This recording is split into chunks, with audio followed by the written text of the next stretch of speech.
Սոսիալստատեսության եթերում լուրեր լրատվականն է, բարև ձեզ։ Կապանի թիվ 5 հիմնական նախկինում գիշերօրթիկ դպրոցը տոնում է իր Կեսդարյա Հոբելյանը։ Կրթօջախում կազմակերպված միջոցառմանը ներկայացվեց դպրոցի կայացման ուղին, ինչպես նաև մի շարք ուսուցիչներ շնորհակալագրեր և պատվոգրեր ստացան։ Նոյեմբերի 2-ին իր Կեսդարյա Հոբելյանը նշում Կապանի համար 5 հիմնական նախկինում գիշերօրթիկ դպրոցը։ Տոնի արդիվ կրթօջախում էին պաշտոնյա այրեր, հյուրեր, աշխատանքային վետերաններ և շրջանավարտներ։ Միջոցառումը վարում էր դպրոցի շրջանավարտ Նատալիա Բաղդասարյանը։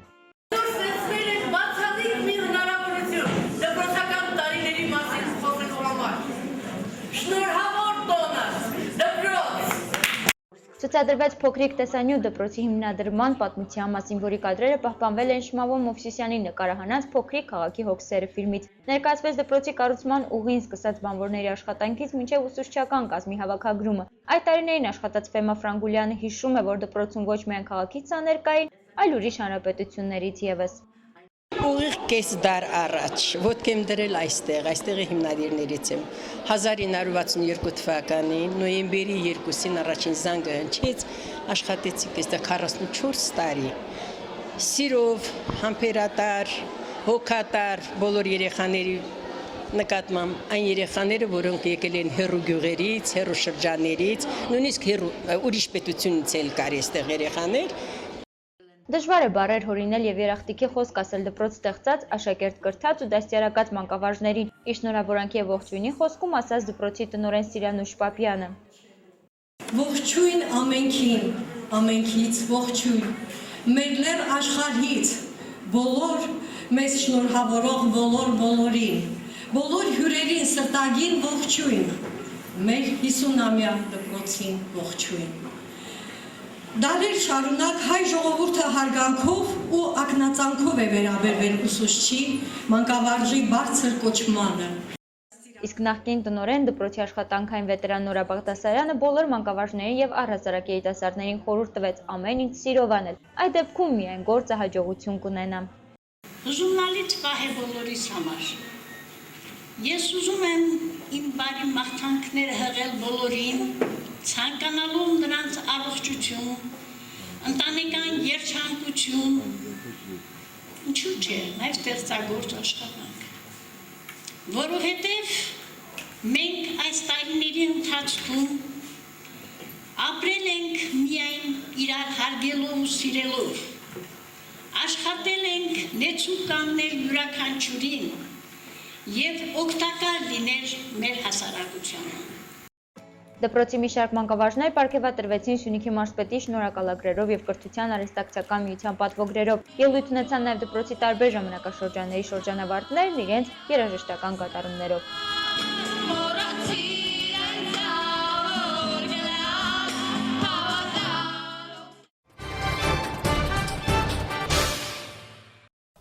Կրթության և գիտության նախարարության, ինչպես նաև պաշտպանության նախարարության համատեղ ջանքերով դպրոցներում հարստացվում է նյութատեխնիկական և ուսումնական բազան։ Գորիսում Հայաստանի Հանրապետության զինված ուժերի 20 տարի հոբելյանական հուշամեդալներ հանձնվեցին Արցախյան պատերազմի մասնակից 6 զինղեկների դպրոցներում հայրենասիրական դաստիարակության գործում ունեցած ավանդի համար։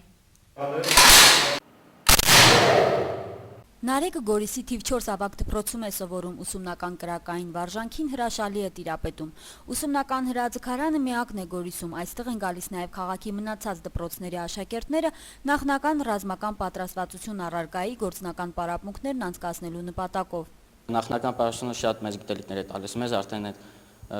տարբեր տեսություններ գիտենք, արդեն տարբեր իրավիճակներում ինչպես պիտի պահի զինվորը իրան։ Սյունիքի մարզի բազմաթիվ դպրոցներում զգալի աշխատանք է տարվել ռազմահայրենասիրական դաստիարակությունը բարձր հիմքերի վրա դնելու առումով։ Մենք բոլորս ենք պարտավոր առաջին հերթին լինենք զինվոր, նոր մասնագետ տարբեր ուղղությունների։ Կրթության և գիտության նախարարության, ինչպես նաև պաշտպանության նախարարության համատեղ ջանքերի շնորհիվ դպրոցներում հարստացվում է նյութատեխնիկական և ուսումնական բազան։ Արդեն 30 դպրոցում մենամարտիկ տեղադրել, արդեն 50-ից ավելի դպրոցներում Այսինքն որտեղ մենամարտ չկա, բայց օրինակելի դասարան է։ Անցած կիրակի մենք աշխատում էինք բանում Տաուշում եւ տեղադրել ենք Վարժասարք եւ 3 օրինակելի դասարաններ։ Հաճախ հայրենի բանակի սպաները դժգոհում են նորակոչիկների պատրաստականությունից, ասում է գեներալ լեյտենանտ Մուրադ Սարգսյանը, թե ֆինանսական խնդիրներ կան դպրոցներում, այնուամենայնիվ թե տնօրենները եւ թե զինղեկները ցանկության դեպքում կարող են լավ աշխատել։ Կա դպրոցի տնօրեն, որ ասում որտեղից։ Ուրեմն նա չի մտածում։ 30 տարի ֆիզկուլտուրայի ուսուցիչ չապավում, բայց մենք գործիք չկա, ուժային գործիք չկա, ո՞նց կարելի է։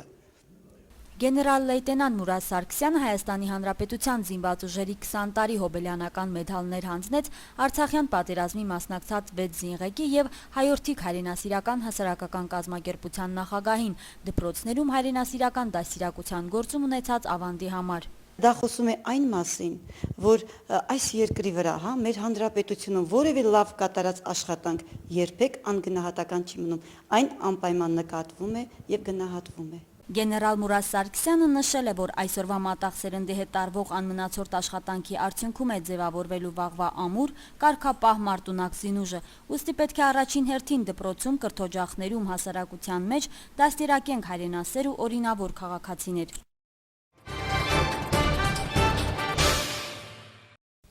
Մեղրիի տարածաշրջանում շարունակվում է բերքահավաքը։ Տարիներ շարունակ խոսվում է Մեղրիում սառնարանային տնտեսություններ հիմնելու մասին, սակայն մեղրեցին բերքը բավականին ցածր գներով վաճառում է, որովհետև պահելու տեղ չունի։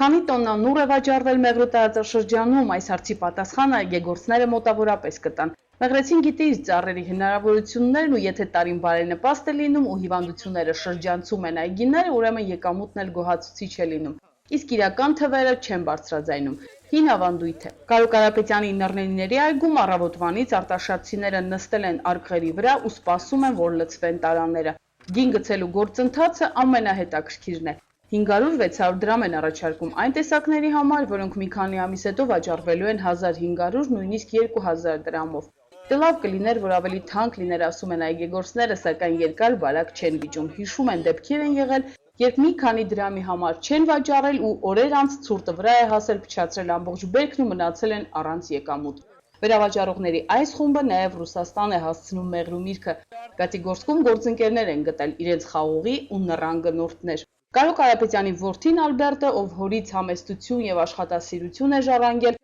ղեկավարում է առուծախի գործը։ Չի թողնում, որ շատ ջոկջիկեն, փոքր նռներն էլ իրենց գնորդներն են ունենում։ Հակառակ դեպքում ուտելն ու հյուրասիրելը կա ու կա։ Ամեն մի ծառից 1-1.5 դույլ նուռ են քաղում։ Նախորդ տարվա համեմատ բերքը որակական առումով հաջող է ու Ալբերտի խոսքերով հավեսով էլ քաղում են։ Չէ, սիրելով ենք անում։ Սիրելով հասկանալով, որ էսա պետք է անենք։ Միջև քանիսն ես աշխատում։ Միջև քանիսն ես մնում այգում։ Միջև 5-6 համարյա մութ է, էլի։ Մութն ընկնում է, գնում ենք։ Էսա բերքը գտմեք, որ բավարար, գոհ ենք, շնորհակալ ենք ասպետված բերքա։ Չարչարվել ենք, դեղաբույսեր ենք, վերեր սրսկել ենք լավ։ Նռան հետ երկար տարիներ գործ ունեցողները միանգամից ընտրում են լավագույնները, հենց առաջին հայացքից ասում է Միասնիկ Կիրակոսյանը, նկատվում է մեջն առողջ է լինելու, թե հիվանդոտ։ Տեսնում ենք շատ քիչ է լինում այդպես, զգում ենք որ հիվանդ նուռեր կան, առանձնացնում ենք տանք, էլի լավեր հետ չենք դուրում, առանձնացնում ենք, որպեսզի մեկը մյուսի չվարակի։ Ալբերտը ամեն հարցում օգնում է հորը։ Գորիսի պետական համալսարանում ձեռնարկությունների տնտեսագիտություն եւ կառավարում բաժնում հեռակա է սովորում։ Ընկերներն էլ այս սեզոնին ծնողների հետ այգիներում են լինում, օրը տարի է կերակրում, գիտեն, որ այս ծառերից է գոյանում իրենց եկամուտը։ Ինձ էլ են գալիս օգնում, իրանք էլ ունեն իրանցը, հիմնականում կարալյոկ, բայց զբաղվում ենք էլի մեղրեցուն էսա, այգեգործություն։ Կարապետյանների ընտանիքը մի քանի օրից ավարտելու է բերքահավաքը, հաշվելու են ինչ են ծախսել ու ինչ են ստացել բնությունից ու սեղան են նստելու գալիք տարվա առատ բերքի ակնկալիքով։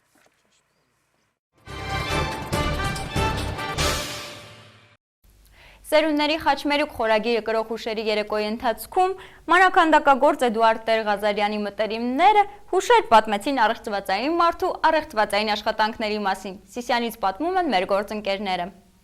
Որ անունը Անգին էր, ասում էր Անգին, անեն ցարա որ գլխի մազերը չթափի, բոլոր մազերի վրա ես գործ եմ տնելու, այդ իմ մատերիալն է ասում։ Արփենիկ Բաբաջարյանը քեռու Էդուարդ Տեր-Ղազարյանի մասին է խոսում, վարպետը Սիսյան էր գալիս հատկապես ամռանը, հայրենիքում նոր լույսեր էր ստանում, կարճ ժամանակում փորձում էր հանդիպել ազգականների հետ, Մանրաքանդակագործը սիրում էր աշխատել լուսադեմին 4-ից մինչև 6, ասում է Արփիկ տատը։ Երբ հարազատները լսում էին վարպետի Սիսիան գալու լուրը, ջանում էին հայկական ավանդական ճաշեր պատրաստել։ Շատ էր սիրում, ասում են։ Դե Արփիկ ասում է, փախլավա եմ սիրում ես, փախլավան թխնենք էր, գալիս էր ասում էր, «Էդ լավը չի, ոչ մեկը չուտի»։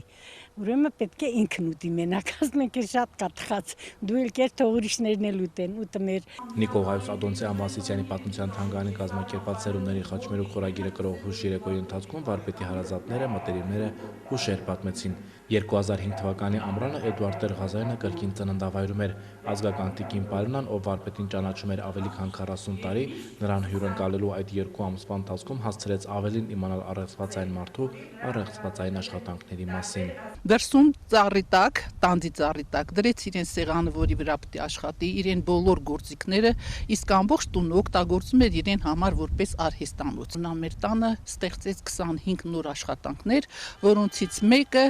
Հիսուսը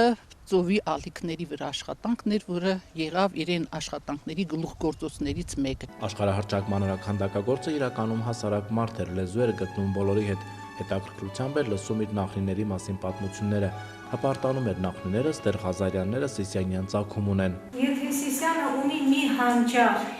որը նաև հայության հանճարն է, որը նաև աշխարհի հանճարն է, եթե մոլորակ իր գոյության ամբողջ ընթացքում ընտրել է ընդամենը 200 մարդու անուն, որոնց մեջ նաև Էդուարդ Տեր-Ղազարյանի անունն է, 200 հոգի, որոնք մարդկության մանկությունից մինչև մեր օրը առաջ են տարել զարգացումը այս կյանքի։ Երբ տարվա սկզբին Սիսիանի թանգարանը պլանավորում էր այս միջոցառումը, հույս ուներ հանդիպում կազմակերպել Հայաստանի Հանրապետության արվեստի վաստակավոր գործչի մեծագույն արվեստագետի մանրաքանդակի անզուգական վարպետի հետ, սակայն այժմ 89-ամյա Էդուարդ Ղազարյանի մասին ներկաներն անցյալով են խոսում։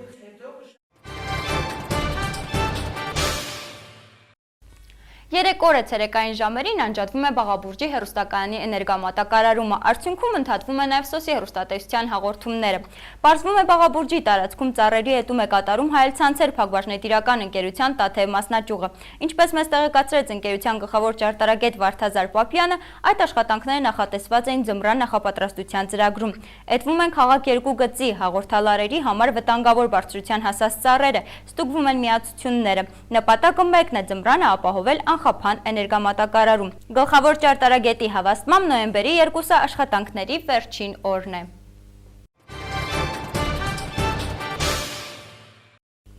ԱՄՆ նախագահի 2 թեկնածուները վերսկսել են նախընտրական պայքարը Սպիտակ տան համար։ Աթենքի դատարանը արդարացրել է հույն լրագրողին։ Թողարկման միջազգային լուրերը։ Նախընտրական քարոզարշավը Միացյալ Նահանգներում շարունակվում է դադարից հետո, որը կապված էր ավերիչ Սենդի փոթորիկի հետ։ Բարակ Օբաման եւ Միթ Ռոմնին պայքար են մղում 8 նահանգների համար, որոնք առայժմ չեն կողմնորոշվել։ Նախագահի հանրապետական թեկնածու Ռոմնին հանրահավաք է անցկացրել Վիրջինիայում, որտեղ ոչ մեծ առավելություն ունի գործող նախագահի հանդեպ եւ մտադիր է ամրապնդել հաջողությունը։ Իսկ իր արշավի եզրափակիչ փուլի համար Ռոմնին ընտրել է Նյու Հեմփշիրը, որտեղից սկսել էր պայքարը հանուն Սպիտակ տան։ Նրա հակառակորդը այցելել է միանգամից 4 նահանգ՝ Վիսկոնսին, Նևադա, Կոլորադո եւ Օհայո։ Վերջինիս վրա Օբաման հատուկ շեշտադրում է կատարել, իսկ իր նախընտրական արշավը նա մտադիր է ավարտել Այովայում։ Տարբերությունը մրցակիցների միջև մնում է աննշան 1%-ի սահմաններում։ Դեմոկրատ թեկնածու Օբամային անսպասելի աջակցություն է ցուցաբերել Նյու Յորքի քաղաքագլուխ Մայքլ Բլումբերգը, որը կուսակցություններից որևէ մեկի կողմնակիցը չէ։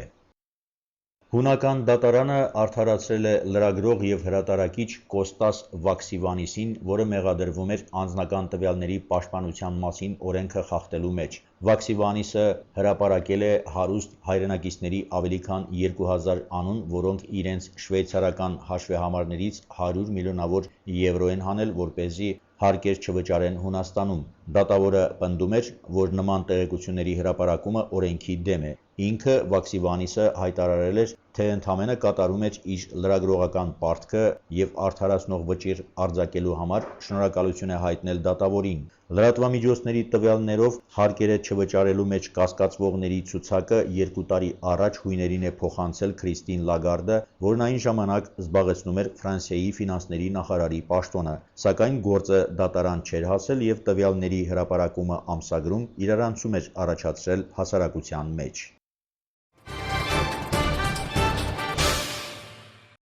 Սոսիալստատեսության եթերում լուրեր լրատվականներ, մինչ նոր հանդիպում։